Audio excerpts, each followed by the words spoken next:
Hoy vamos a explorar un texto del cristianismo primitivo que es, bueno, fascinante y bastante controvertido. Se conoce como la Epístola de Bernabé. Y créanme, es como una ventana a una época de cambios brutales. Todo a partir de una pregunta que en ese momento lo era todo. A ver, pensemos en esto.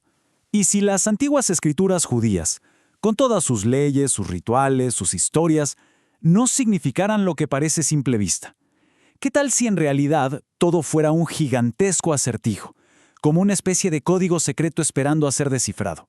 Pues bien, esa es justo la pregunta que un texto muy antiguo intenta responder, y lo hace de una forma bastante radical. Y esa respuesta viene de este documento, la Epístola de Bernabé. Ojo, lo más seguro es que no la escribió el Bernabé que conocemos de la Biblia. De hecho, es una carta anónima, pero es, una pieza clave. Nos ayuda a entender cómo los primerísimos seguidores de Jesús estaban en plena lucha por definir su propia identidad. Y la solución que propone esta carta, bueno, ya verán que es bastante sorprendente. Bueno, vamos a meternos de lleno. Para poder captar la onda de esta carta, primero hay que entender el problemón que intentaba resolver. Porque los primeros cristianos estaban metidos en una crisis de identidad tremenda, un dilema que ponía en jaque, pues, el mismísimo centro de su fe. El problema era básicamente este.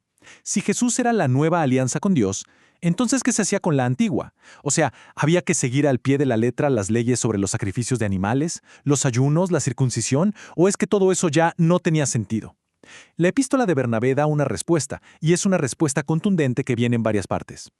Veamos la primera parte del argumento. El autor no se limita a decir que las viejas leyes ya no se aplican. No, va mucho más allá. Básicamente afirma que interpretar esas leyes de forma literal siempre fue un error, una especie de malentendido desde el mismísimo principio. Esta cita de la epístola es... ¡wow! Hay que entender lo atrevida que era. El autor está diciendo que Dios nunca quiso sacrificios de animales. Entonces, ¿qué quería? Pues aquí es donde la carta propone un giro de 180 grados, un cambio de perspectiva de lo externo a lo interno, de lo ritual a lo moral. Y aquí es donde se ve clarísimo. La epístola hace una redefinición total. Los sacrificios de animales se reemplazan por un corazón contrito. El ayuno como ritual, no. Ahora se trata de justicia social, de darle de comer al que tiene hambre. Y la circuncisión de la carne se convierte en una metáfora potentísima, la circuncisión del corazón y los oídos, o sea, estar abiertos a la palabra de Dios. El autor está literalmente desarmando y rearmando por completo lo que significa la piedad. Ok, si la ley literal fue un malentendido, la pregunta obvia es, ¿y qué hacemos con el resto de las escrituras? Aquí es donde el autor saca su segunda gran idea. El Antiguo Testamento, dice él, no es un libro de historia ni un código de leyes. Es un libro de profecías sobre Jesús, pero en clave. El método que usa tiene un nombre, tipología. Piénsenlo como si fuera un anillo decodificador de esos de las cajas de cereal, pero para la Biblia. El autor de Bernabé está convencido de que si se tiene la clave correcta, y para él la clave es Jesús, se pueden encontrar significados ocultos por todas partes. Y nos da unos ejemplos que, la verdad, son alucinantes. Miren este número, 318. Aparece en la historia de Abraham. A primera vista parece un detalle sin importancia, ¿no? El número de hombres que tenía en su casa. Un dato y ya. Pero claro, para el autor de Bernabé, nada, absolutamente nada es casualidad. Y aquí viene lo increíble. Resulta que en el sistema numérico griego, las letras también son números. La letra iota, la I, vale 10. La letra eta, la H, vale 8. Si las juntas, tienes IH, que son las dos primeras letras del nombre de Jesús en griego. Y esperen, que hay más. La letra tau, la T, que vale 300, tiene la forma de una cruz. Así que para este autor, el número 318 no es un número, es una profecía secreta de Jesús y la cruz, oculta ahí a plena vista por siglos. Y esta misma lógica se aplica a todo. Por ejemplo, el ritual del macho cabrío expiatorio.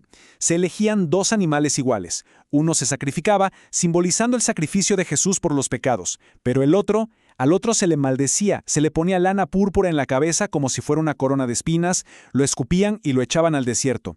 Para la epístola, esta es una prefiguración perfecta del sufrimiento y el rechazo que vivió Jesús. O sea, un ritual antiquísimo se convierte en un guión, casi un storyboard de la pasión.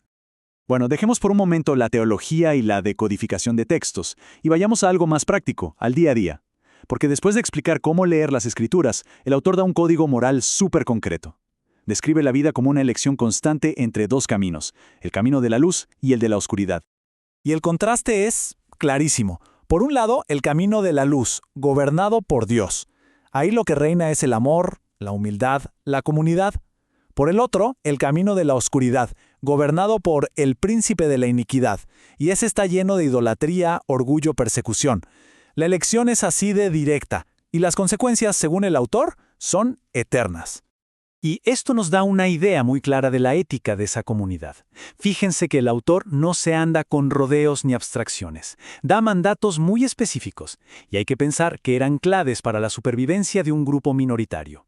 Esto de amar al prójimo más que a la propia vida o compartir todo no eran solo ideas bonitas. Eran en el fondo una estrategia para construir una comunidad fuerte, unida, desde cero. Entonces, ¿con qué nos quedamos de todo esto? ¿Por qué nos debería importar un texto tan antiguo hoy? Bueno, su valor va mucho más allá de sus interpretaciones teológicas que ya vimos que son bastante peculiares.